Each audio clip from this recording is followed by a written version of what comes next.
सरकार बात करती रही है, उत्तराखंड में तो यूसीसी आ ही गया, देश भर में यूसीसी की बात कर रही है सरकार कि भाई हम लाएंगे, और कई राज्य कहने लगे हैं कि हम भी यूसीसी लागू करेंगे उत्तराखंड की तरह। आप लोग हाई कोर्ट पहुंचे हैं इस पर यूसीसी को लेकर, इस पर क्या रद्द-ए-अमल आपका है? नहीं, हमारा रद्द-ए-अमल क्या है, हम तो पहुंच गए हैं और आज हमारी अभी सुनवाई भी हो जाएगी। क्या होता है उसके ऊपर वो तो सूरत हाल इस वक्त नहीं की जा सकती। हो सकता है चंद मिनटों के अंदर आगे 11:30 बजे तक पेश हो जाए। उसके बाद क्या होता है उसके बाद ही बताएंगे।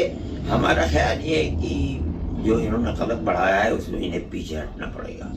बिल्कुल इन्हें पीछे हटना पड़ेगा। ये तो यकसा सिविल कोड का मतलब यूनिफॉर्म सिविल कोड का मतलब पूरे मुल्क के अंदर चाहे कोई भी बिरादरी हो, चाहे कोई भी फिरका हो, चाहे किसी भी मजहब के मानने वाले हों, तमाम मज़ाहिब के अपने तरीके सब कलादम कर दिए जाएंगे। कोई बाकी नहीं रहेगा, सिर्फ गवर्नमेंट जो बनाएगा वही बाकी रहेगा। ये इस तरीके का यूनिफॉर्म सिविल कोड नहीं है। उन्होंने उसके अंदर से कबाइलों को अलग कर दिया है। ये तो यूसीसी नहीं हो गया, ये यूनिफॉर्म सिविल कोड नहीं है। हम इसी बुनियाद के ऊपर गए। दूसरे ये कि जो दफा 44 के अंदर दिया गया है ये तो कोई कानून नहीं है, बल्कि ये मशवरा दिया गया है। इसका मतलब ये है कि अगर जिन लोगों से मुताल्लिक वो दफात हैं, अगर वो सभी इसके लिए तैयार हो जाएं कि हम तमाम मजहबी कवानीन को ख़त्म करके आग लगा करके आप जो कानून जिंदगी के लिए बनाएंगे मुझे यही है दफा 44।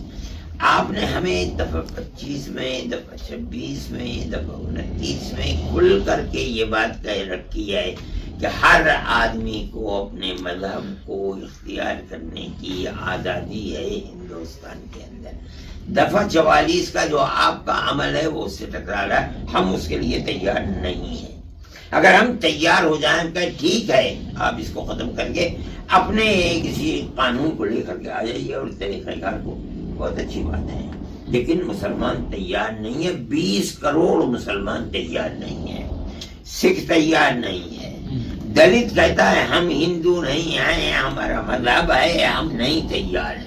मान लीजिए वो तैयार हो भी जाए, अगर मुल्क में 20 करोड़ नहीं 5 ही करोड़ मुसलमान होता और वो तैयार नहीं था तो कानून ये कहता है कि दफा 25, 29 और 26 को आप आग नहीं लगा सकते। जब तक वो दफा मौजूद है आपका कोई भी अमल, इसका मतलब ये है कि आप हिंदुस्तान के आईन को बर्बाद करना चाहते हैं।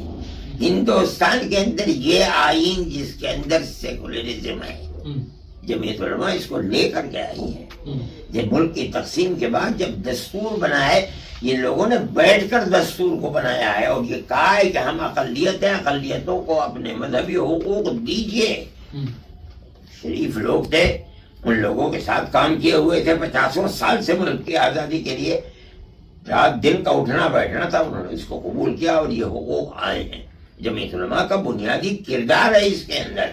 कैसे हो सकता है कि उस किरदार को खत्म कर दिया जाए? हम तो अपनी जगह के ऊपर हैं। हम कोर्ट में गए और हमें यकीन है कि जब तक ये दस्तूर की दफात मौजूद हैं 25, 26, 29 दस्तूर अपनी जगह के ऊपर रहेगा, खत्म नहीं हो सकता है। सरकार ये कहती है चाहे वक्फ का मामला हो या फिर यूसीसी का मामला कि हम भलाई के लिए काम कर रहे हैं। आप हमारी आंख में धूल झोंक रहे हैं, भलाई के लिए नहीं। आप हमारी इंफरादियत और हमारी मजहबियत को आग लगाने के लिए कर रहे हैं, आप भलाई के लिए नहीं कर रहे हैं। आपके कहने से क्या होता है? आप इसको भलाई से ताबीर कीजिए। मैं तो ये कहता हूँ कि आप उसके पिट्ठू हैं अगर भलाई कहते हैं। ये भलाई है? सरकार मैं मुखालफत कह रहा हूँ कि ये भलाई है। ये मुखालिफ चीज है। इस्लाम को मिटाना चाहते हैं आप। दुनिया की ताकतें मिट गई, इस्लाम तो अब तक नहीं मिटा। 14 साल से इसकी तरह जिंदा है, इंशाअल्लाह जिंदा रहेगा। तो मुखालफत जारी रहेगी, चाहे मुखालफत नहीं है। हम मुखालफत नहीं, हम उनकी हम उस दस्तूर को लाने की मुखालफत कर रहे हैं जो पुराने दस्तूर को खत्म करना चाहता है। नया दस्तूर जो पुराने हिंदुस्तान के आईन को खत्म करना है, जिसमें हमारा 150 साल किरदार है।